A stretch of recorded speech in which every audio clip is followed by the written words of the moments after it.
Hello everyone, আজকে আমরা symmetry নিয়ে কথা বলবো। সিমেট্রি আসলে আমাদের সায়েন্সের প্রত্যেকটা সাবজেক্টেই খুব কমন একটা ব্যাপার। আমাদের চারপাশে কিন্তু আমরা প্রচুর সিমেট্রিক অবজেক্ট দেখতে পাই, তাই না? সেটা হতে পারে বায়োলজির কোনো একটা টপিক, হতে পারে ম্যাথসের কোনো একটা টপিক, ইভেন ফিজিক্সেও আমাদের সিমেট্রিটা দেখতে পাওয়া যায়। আমরা আজকে কথা বলবো ফিজিক্সের সিমেট্রি, স্পেশালি সার্কিটের সিমেট্রি নিয়ে। আর একটা কথা মনে রাখবা যে সিমেট্রি সব সময় তোমার প্রবলেমটাকে সহজ করে দিবে, তুমি যেই হও না কেন। তুমি ধরো ইন ফিউচার বায়োলজিস্ট হলা, কিংবা ম্যাথামেটিশিয়ান হলা, কিংবা ফিজিসিস্ট হলা। এখন কোনো একটা প্রবলেম নিয়ে তুমি হয়তো ঘাটাঘাটি করতেছো। এখন সেখানে যদি তুমি সামহাও কোনো একটা সিমেট্রি দেখতে পাও, তার মানে ওই প্রবলেমটা অ্যাটলিস্ট অর্ধেক হয়ে গেল। কারণ সিমেট্রিক সবগুলা পার্ট নিয়ে কিন্তু তোমার চিন্তা করতে হবে না, তুমি জাস্ট একটা পার্ট নিয়ে চিন্তা করলেই হবে, বাকি পার্টটা অটোমেটিক্যালি ওইটার মতোই হয়ে যাবে, তাই না? আমরা আজকে সিমেট্রি দিয়ে সার্কিট সলভ করব। সিমেট্রি দিয়ে আসলে অনেক বড় বড় সার্কিট খুব ইজিলি সলভ করা যায়।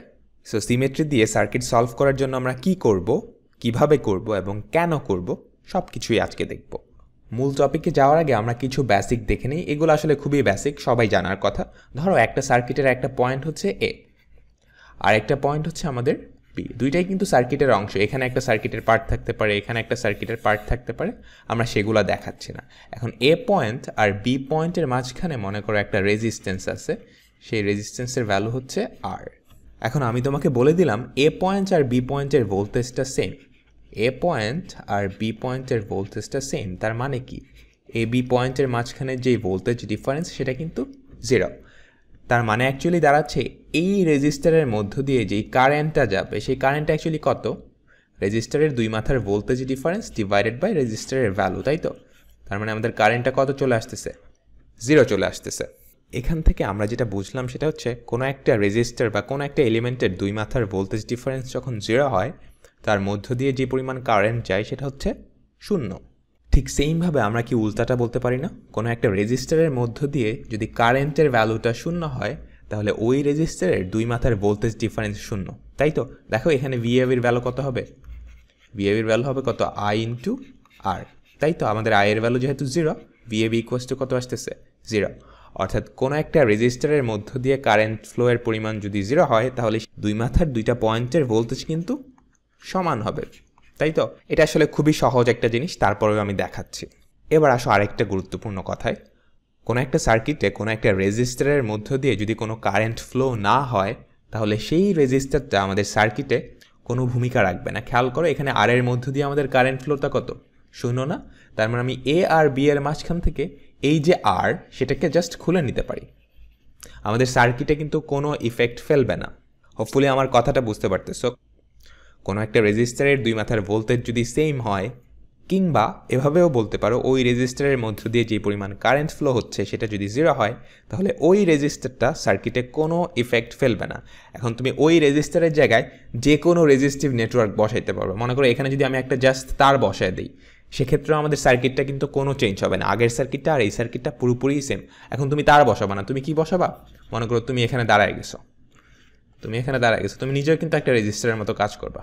তুমি এখানে টাচ করলা আর এখানে টাচ করলা, স্টিল আমাদের সার্কিটের কোনো চেঞ্জ হবে না। আমাদের আগের সার্কিট যেরকম বিহেভ করতো, এটাও পুরোপুরি সেম বিহেভ করবে। এতটুকু আশা করি বোঝা গেছে। এবার আমরা সিমেট্রিতে চলে যাব। আমাদের সার্কিটে সিমেট্রি দুই প্রকার। প্রথমটাকে বলা হয় ভার্টিক্যাল সিমেট্রি বা মিরর সিমেট্রি, আর সেকেন্ড টাইপটা হচ্ছে হরাইজন্টাল সিমেট্রি বা ফোল্ডিং সিমেট্রি। আমাদের আজকের ভিডিওতে ভার্টিক্যাল সিমেট্রি বা মিরর সিমেট্রি নিয়ে কথা বলবো। সো শুরু করা যাক। মিরর সিমেট্রি বোঝানোর জন্য সবচেয়ে ওয়াইডলি ইউজড যেই সার্কিটটা সেটাই আমরা নিয়েছি। এটা আসলে একটা হুইটস্টোন ব্রিজের মতো। তোমরা জানো যে হুইটস্টোন ব্রিজটা যদি সাম্য অবস্থায় থাকে, তাহলে আমাদের মাঝখানের যে ব্রাঞ্চটা সেটা দিয়ে কারেন্টের ভ্যালু কত হবে? 0 হবে, তাই তো? আর কারেন্টের ভ্যালু 0 হলে আমরা ওই ব্রাঞ্চটাকে জাস্ট খুলে ফেলে দিতে পারি, তাই তো? এখন কিন্তু আমাদের সার্কিটটা বেশ সিম্পল একটা ফরম্যাটে চলে আসছে।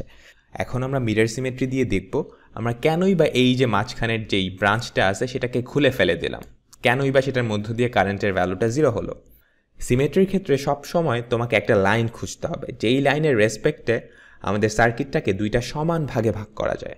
খেয়াল করো এখানে যদি আমরা খুঁজি, তাহলে এরকম একটা লাইনকে পাচ্ছি না। খেয়াল করো তো, এই যে আমাদের যে হলুদ ডটেড লাইন, সেটার রেসপেক্টে সার্কিটের দুই পাশটা কি সেম না? তুমি এক পাশকে যদি মিরর করো, তাহলে কিন্তু আরেক পাশ পাওয়ার কথা, তাই তো? এই যে দেখো আমাদের এক পাশ, এখন যদি আমি এটাকে মিরর করি, তাহলে কিন্তু আরেক পাশটা পেয়ে গেছি। এখন মিরর সিমেট্রি বা ভার্টিক্যাল সিমেট্রি তখনই বলা হবে যখন তুমি যেই দুইটা পয়েন্টের রেসপেক্টে সার্কিটটা অ্যানালাইসিস করবা, অর্থাৎ অথবা এখানে সরাসরি বলা যায় তুমি যেই দুইটা পয়েন্টের মাঝখানে তুল্য রোধটা বের করবা সেই দুইটা পয়েন্ট যখন তোমার সিমেট্রি লাইনের দুই পাশে থাকবে। খেয়াল করো এখানে আমাদের সিমেট্রি লাইন কি হলুদ লাইনটা না, দেখো এই পয়েন্টটা আর এই পয়েন্টটা আমাদের কিন্তু হলুদ লাইনের দুই পাশে অবস্থিত, তাই এইটাকে ভার্টিক্যাল সিমেট্রি বা মিরর সিমেট্রি বলা হয়। আর এই যে লাইনটা, এই লাইনটাকে বলা হয় ভার্টিক্যাল লাইন অফ সিমেট্রি। এখন একটু খেয়াল করো তো আমাদের এই সার্কিটটার লেফট পাশটা আর রাইট পাশটা পুরোপুরি সেম না, তার মানে তাদের প্রত্যেকটা প্রপার্টি কি হবে, সেম হবে। এইটা বলতে আসলে আমি কি বোঝাচ্ছি, এইটা যেটা মিন করতেছে সেটা হচ্ছে এই ব্রাঞ্চে আমাদের কারেন্টের ভ্যালু যদি আই হয়, এই কারেন্টটা এক্স্যাক্টলি এখান দিয়ে বের হবে, আই পরিমাণ কারেন্টটাও বের হবে, কারণ এরা তো মিরর, তুমি মিরর করলে এমনই তো পাওয়ার কথা ছিল। ঠিক সেমভাবে এই ব্রাঞ্চের কারেন্ট যদি আমি ক্যাপিটাল আই দিয়ে প্রকাশ করি, এখানে ঠিক এক্স্যাক্টলি ক্যাপিটাল আই পরিমাণ কারেন্ট বেরোবে। এটা আসলে একদমই কমন সেন্সের ব্যাপার, বাট এখন আমি যদি স্টুডেন্ট হতাম তাহলে অবভিয়াসলি আমি এটা বলতাম ভাই আমার কমন সেন্স নাই, আপনি আমাকে বুঝাই দেন যে কেন এটা সমান হচ্ছে। আমি তোমাদেরকে প্রুফটা দেখাচ্ছি কেন আমাদের এই যে এই কারেন্টের ভ্যালুটা আর এই কারেন্টের ভ্যালুটা এক্স্যাক্টলি সেম হয়। আমরা শুধুমাত্র লেফট সাইডের স্মল আইটা রেখে দিই, বাকি সব কিছু মুছে দিই। এইটা থেকে আমি সামহাউ ডিরাইভ করব যে এখান থেকে ঠিক আই পরিমাণ কারেন্টটা বের হবে। বোঝানোর সুবিধার্থে আমরা মিররের দুই পাশকে দুইটা আলাদা কালারে হাইলাইট করে ফেললাম। এবার আমি সার্কিটটার এ আর বি এই পয়েন্টের মাঝখানে একটা ভোল্টেজ অ্যাপ্লাই করলাম, এখানে প্লাস দিলাম আর এখানে মাইনাস দিলাম। সেই ভোল্টেজের কারণে আমাদের একটা কারেন্ট ফ্লো হচ্ছে, সেই কারেন্টের নাম দিলাম আমরা হচ্ছে স্মল আই। এবার আমি যেটা করব সেটা হচ্ছে আমাদের সার্কিটটাকে ফ্লিপ করব। দেখো মিররের রেসপেক্টে আমি বিটাকে যে এই পার্টটাকে ও পাশে পাঠিয়ে দিব, আর এই পার্টটাকে আমি কি করব, ওই পাশে পাঠিয়ে দিব। ফ্লিপ করার মতো, কাগজ ভাঁজ করে না সেটার মতো। দেখো আমরা সার্কিটটাকে কিন্তু ফ্লিপ করে দিছি, আমাদের পোলারিটিটাও কি হয়ে গেছে, ফ্লিপ হয়ে গেছে। বাট সার্কিটটার কি আসলেই কোনো চেঞ্জ হয়েছে? তুমি একটু খেয়াল করে দেখো তো আমাদের সার্কিটটা কি আসলেও চেঞ্জ হয়েছে? এবার তুমি এই পোলারিটিটা ভুলে যাও, আমি যদি এইখানে সামহাও একটা প্লাস ভোল্টেজ দেই আর এইখানে একটা মাইনাস ভোল্টেজ দিই, সেই ক্ষেত্রে আমাদের এই ব্রাঞ্চের কারেন্ট কত হবে, এক্স্যাক্টলি আই হবে না? কারণ আগের সার্কিটে কিন্তু আমাদের আই ছিল, আর আগের সার্কিটটা আর এই সার্কিটের মধ্যে কোনো ডিফারেন্স নাই। আমি কিন্তু এটা ভুলে যেতে বলছি, এই পোলারিটিটা ভুলে যেতে বলছি, এই কারেন্টটাও ভুলে যাও। নতুন করে একটা ভোল্টেজ অ্যাপ্লাই করছি, এই সাইডে প্লাস আর এই সাইডে হচ্ছে মাইনাস। সেক্ষেত্রে আমার এই ব্রাঞ্চ দিয়ে কি পরিমাণ কারেন্ট যাবে, এক্স্যাক্টলি আই পরিমাণ কারেন্ট যাচ্ছে না? এতক্ষণ আমরা যা ডিসকাস করলাম সেটা মোটামুটি একটা বেসিক ইনটিউশন দিয়ে দেওয়ার কথা তোমাদের, কেন এই ব্রাঞ্চের কারেন্টটা আর এই ব্রাঞ্চের কারেন্টটা এক্স্যাক্টলি সেম হয়। এরপরেও যদি কারো কনফিউশন থাকে সেটা দূর করার জন্য আমরা আরেকটা ওয়েতে একটু চিন্তা করি। ধরো আমাদের মাঝখানের যে রোধটা আছে সেটা আমরা জাস্ট ভ্যানিশ করে দিলাম। এবার আমরা যেটা করব, এই যে এ আর বি এই দুইটা মাথার মধ্যে একটা ব্যাটারি লাগাবো। আমরা 10 ভোল্টের একটা ব্যাটারি এখানে দিয়ে দিলাম। তার মানে অ্যাকচুয়ালি কি, তুমি যদি এই যে বি পয়েন্টটা, এই পয়েন্টের ভোল্টেজটা যদি 0 ভোল্ট ধরো, এই পয়েন্টের ভোল্টেজ যদি 0 ভোল্ট, তাহলে আমাদের এ পয়েন্টের ভোল্টেজটা কত হবে, 10 ভোল্ট না? তাই তো। এইবার খেয়াল করো আমাদের এইখানকার যেই পয়েন্ট, এই যে এই পয়েন্টটা, সেখানকার ভোল্টেজ কত হবে বলতে পারবা? তুমি যদি এখানে ভোল্টেজ ডিভাইডার অ্যাপ্লাই করো তাহলে খেয়াল করো এই রেজিস্ট্যান্স আর এই রেজিস্ট্যান্স কিন্তু সেম, তাদের সেম হওয়ারই কথা, কারণ এখানে একটা মিরর সিমেট্রি আছে। যেটা মিন করতেছে আমাদের এই পয়েন্টের ভোল্টেজটা কত হবে, 5 ভোল্ট হবে না? এক্স্যাক্টলি অর্ধেক হয়ে যাবে, তাই না? এই যে এখানকার ভোল্টেজ আর এখানকার ভোল্টেজ, এই দুইটার অ্যাভারেজ একটা ভোল্টেজ পাবে এখানে, তুমি ভোল্টেজ ডিভাইডার অ্যাপ্লাই করলেই দেখতে পারবা। ঠিক সেমভাবে খেয়াল করো তো নিচের ব্রাঞ্চটা খেয়াল করো, এই যে এখানকার ভোল্টেজ কত হবে বলতে পারবা? এক্ষেত্রেও কিন্তু সেম, দুই পাশের রেজিস্ট্যান্স সেম কিন্তু হতেই হবে, কারণ নাইলে তো মিরর সিমেট্রি হবে না। অ্যান্ড যেহেতু দুই পাশের রেজিস্ট্যান্স সেম, তার মানে এখানকার ভোল্টেজও কত হবে, এই দুইটা পয়েন্টের ভোল্টেজের অ্যাভারেজ, দ্যাট মিনস এখানকার ভোল্টেজে কত হবে, 5 ভোল্ট হয়ে গেল না? বুঝছো আমার কথা? এখন খেয়াল করো এই যে এই পয়েন্টটা আর এই পয়েন্টটা, এই দুইটা পয়েন্টের ভোল্টেজ যদি সেম হয়, তাহলে তুমি এই দুইটা পয়েন্টের মাঝখানে যেটাই কানেক্ট করো না কেন, আমাদের সার্কিটের কি কোনো পরিবর্তন হবে?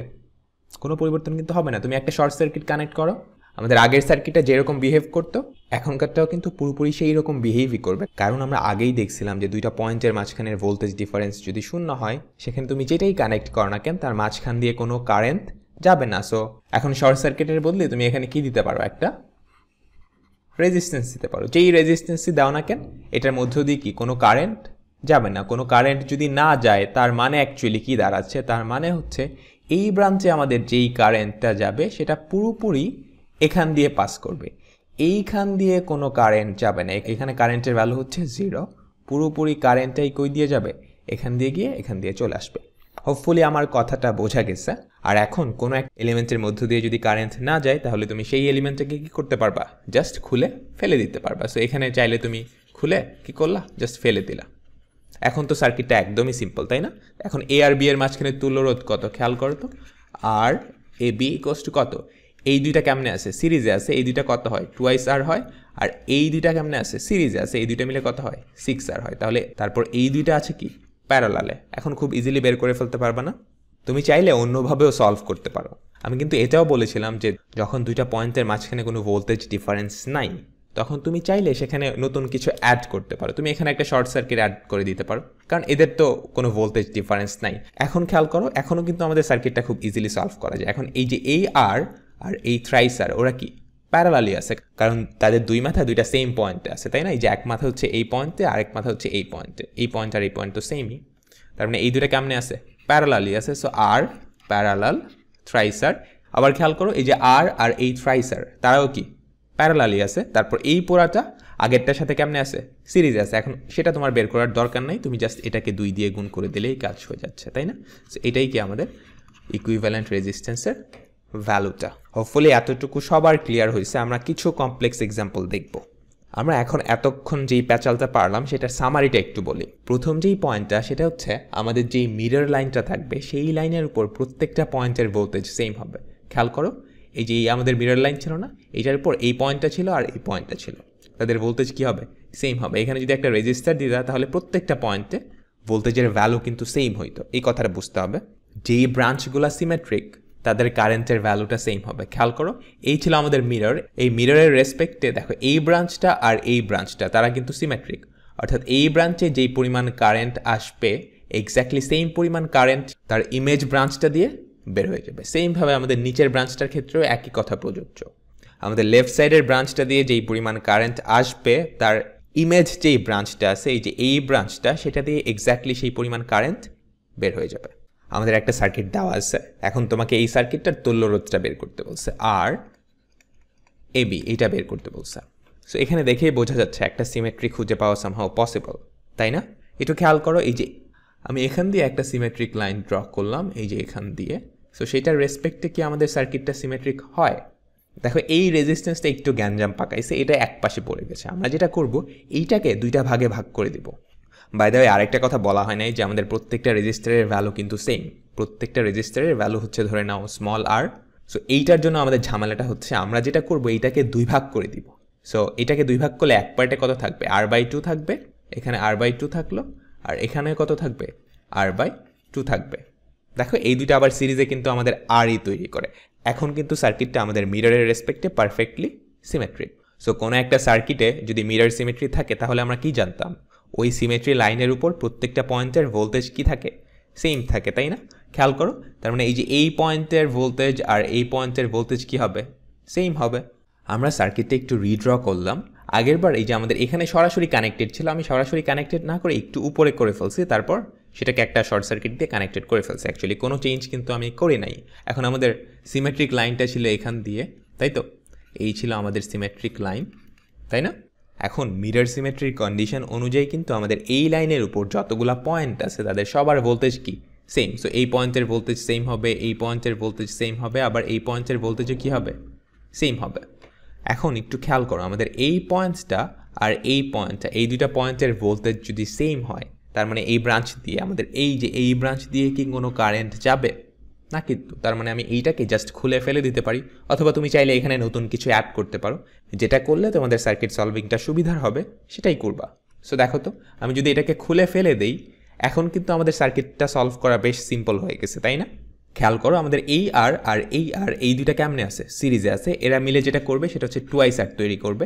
তারপর এই r/2 আর এই r/2 তারা কেমনে আছে, সিরিজে আছে। তারা দুজন মিলে কত তৈরি করবে, r তৈরি করবে। তারপর এই 2r আর r তারা কেমনে আছে, প্যারালালি আছে, তাই তো?